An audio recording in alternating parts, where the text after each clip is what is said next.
this. Yeah. Hey, welcome to Fearless Conversations. I'm Gigi, your host, and today I'm with Mariano, my co-host. Hello, hi And everybody. Hi everybody, and we are with Sarah from Banoma. Welcome, Sarah, a very special guest. It's great to have you here. Thank you so much. Thanks for having me. I'm so excited to chat with you guys.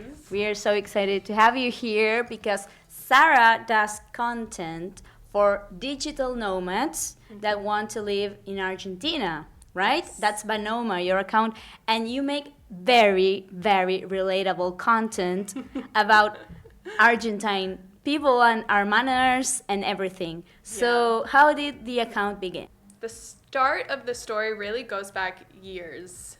I moved abroad when I was 21, and in that moment I basically realized how much I loved traveling. I loved living abroad. For me, it was the thing that brought me the most happiness and fulfillment in my life.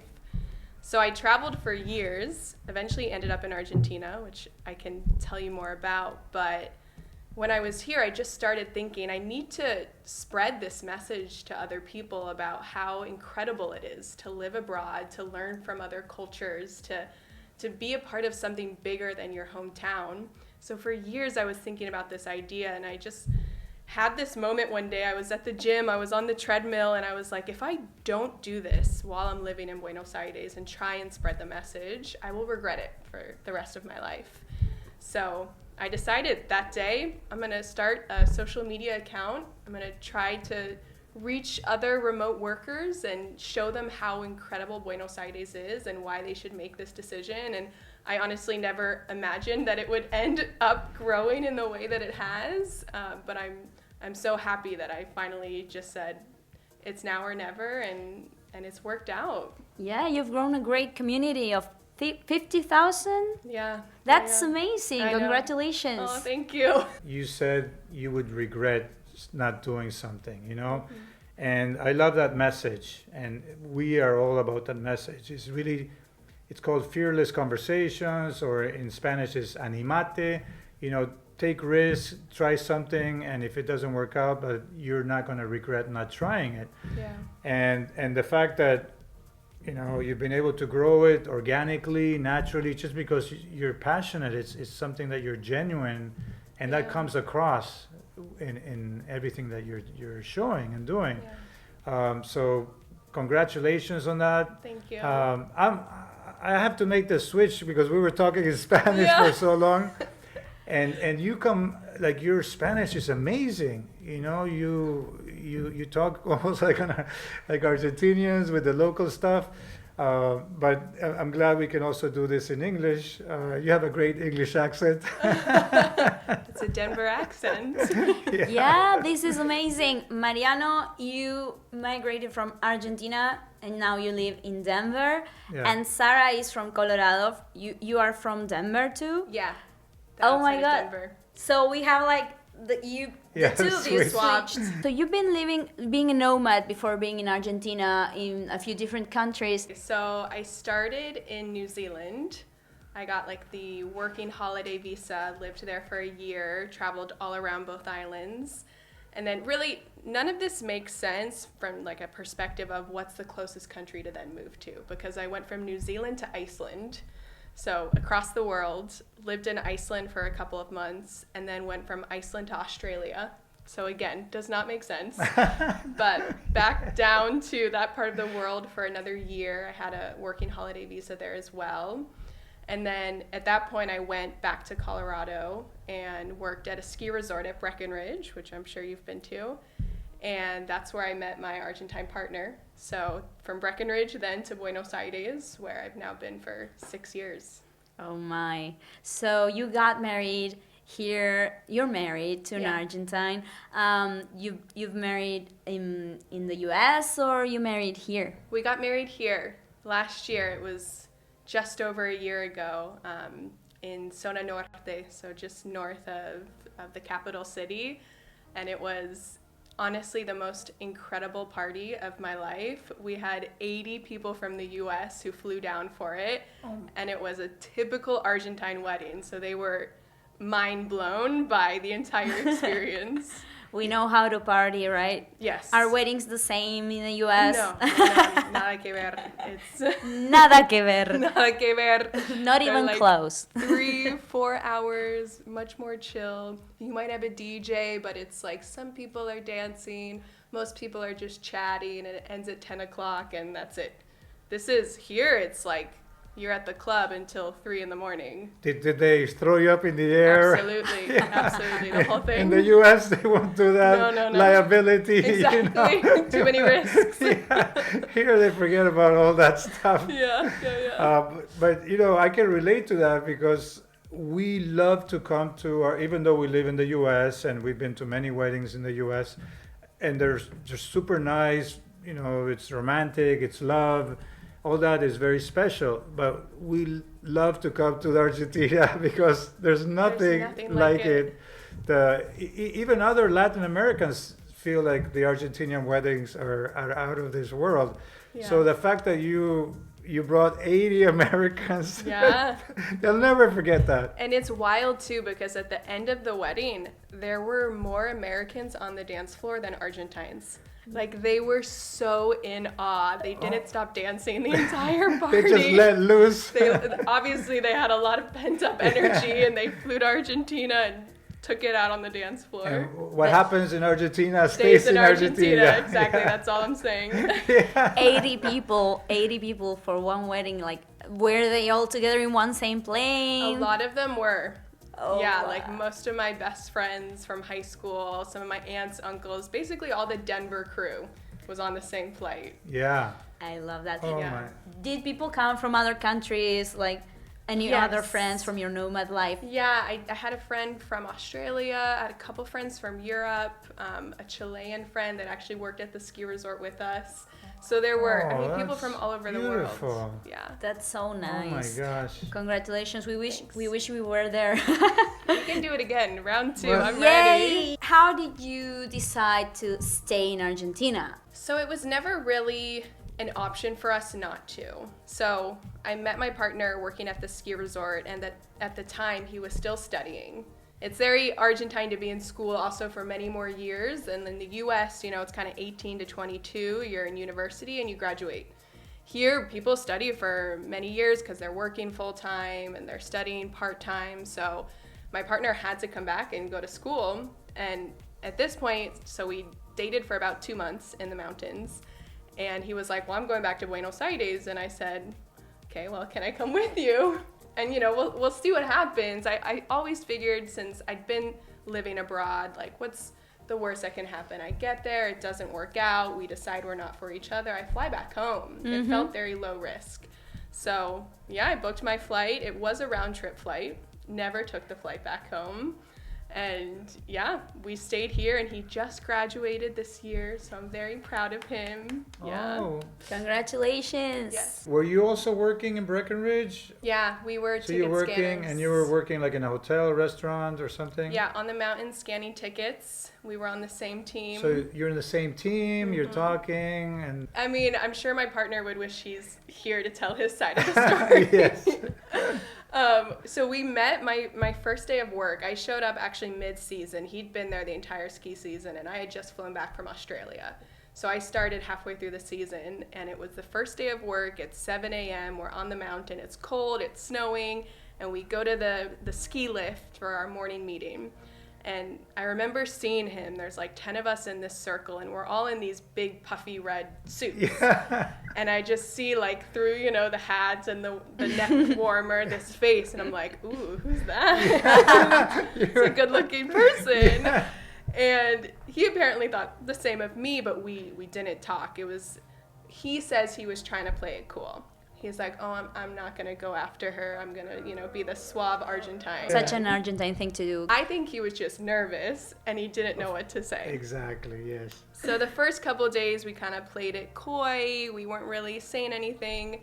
And then one day we were working next to each other in the same line, and we started chatting, and it was just an instant connection. We bonded, and working at a ski resort is it's like a summer camp environment. You're with each other all day, so you get close really fast. And after the work day, we'd all, go out in Breckenridge together, and the entire team honestly was very Latin. There weren't many people from the States. So it was super fun. We just had this Were you good chatting in Spanish or in English? English. At Oh. that point, I did not speak Spanish. You didn't study Spanish in So college? I did. In college? I learned nothing. Okay. Hola, uno, dos, tres. Oh, really? So you Yeah. learned coming here? The just- cat is under the table. That's Yeah. what we learn in English. Yeah, exactly. Yeah, I learned everything when I moved here.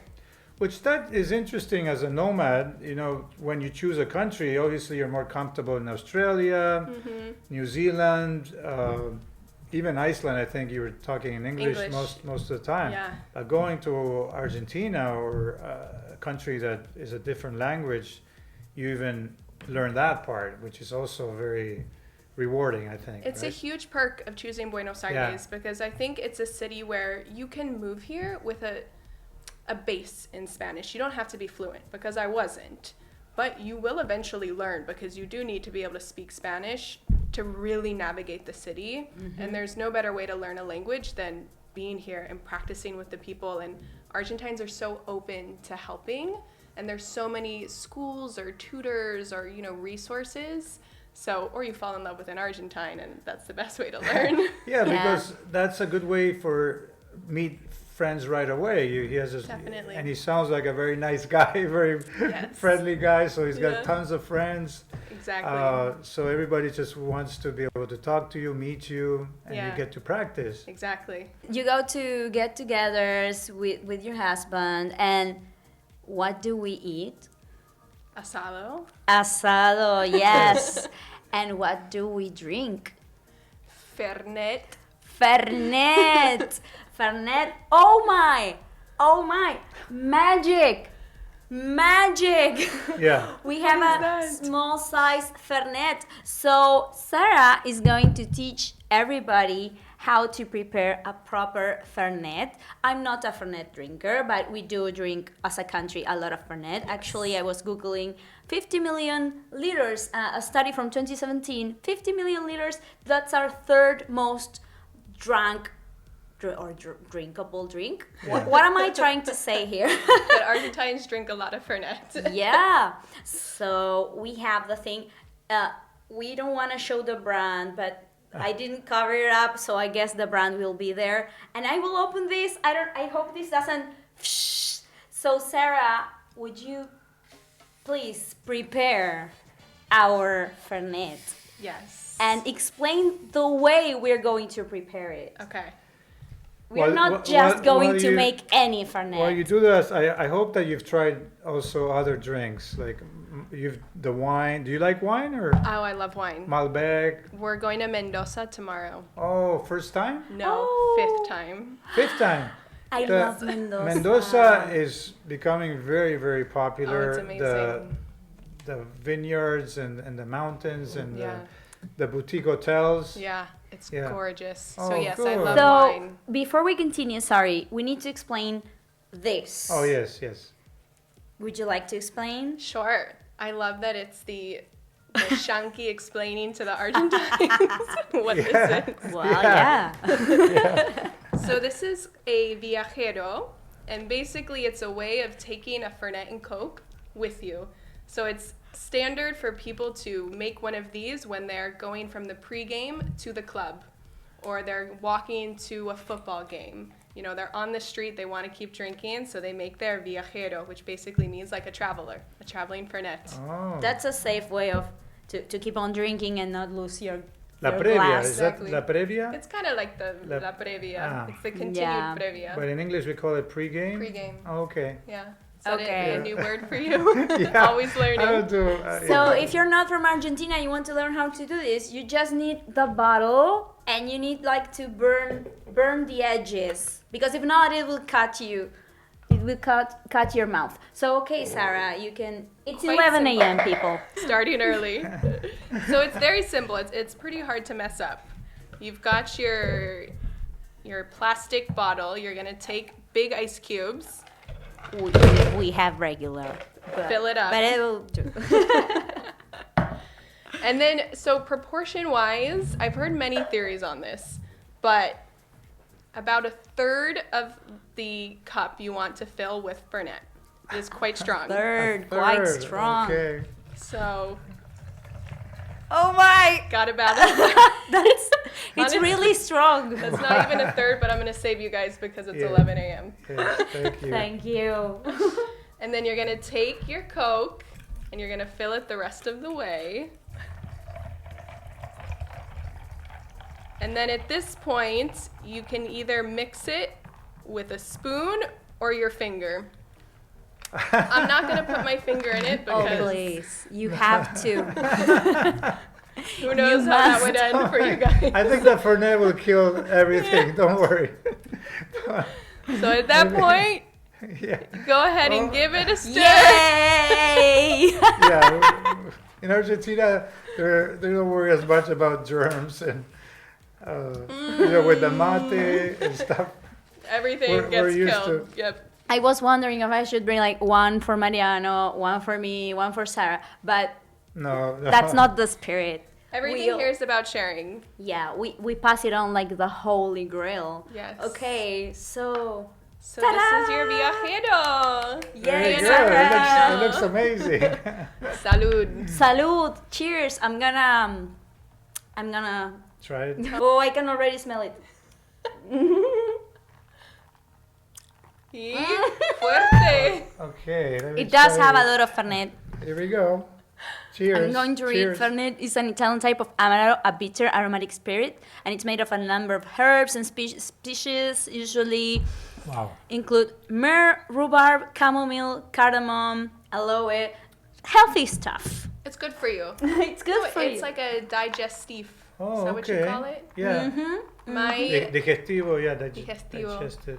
my dad, American dad, actually drinks Fernet solo, alone, on ice. He doesn't even add Coke. You mean after coming here and visiting here? Now, Yes. now he drinks it over Now, there in the US? back in Denver, he just pours himself Fernet solo, Oh and he'll my drink it after gosh. dinner, but it's like a way to help the digestion. Yes. Oh No, my, yes, it that's does. true. Like if you have, like if you get wasted with this, it's not as bad as if you get wasted with beer. Right? Okay. I like that theory. We'll go with it. Let's talk a little bit about Banoma. We want to know all about it. How did the guides begin? Tell us about your product. When I started Bonoma, as I mentioned, my idea was basically just to inspire and empower other remote workers to take their remote job to Buenos Aires and be digital nomads. But I understood that that's a big decision, it's a big leap, and it's one that I took, but it was a hard decision to make, and I had no one really supporting me in the process. I learned everything myself, which was amazing, and you learn through making mistakes, and it's really a lot of character development, but I figured I know there's a lot of people that want to do this, and there's so much remote work available these days, but maybe they're just scared and they don't have the resources, they don't know where to start. So I figured, how do I make this an accessible choice for somebody?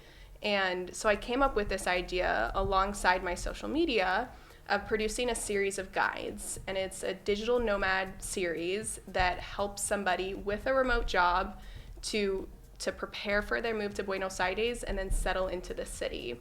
So there are 5 different guides, and each one covers a different topic. One is preparing for your move, so questions about visas, what to pack, how to find housing, health insurance, things like Wow. that. Yeah. And then once you're here, things like navigating public transportation, getting a SIM card for your phone, what to do around the city. I've lived here for 6 years, kind of off and on traveling, so like my favorite restaurants, my favorite wine bars, cooking classes, where to see a tango show, like making the most of your time here.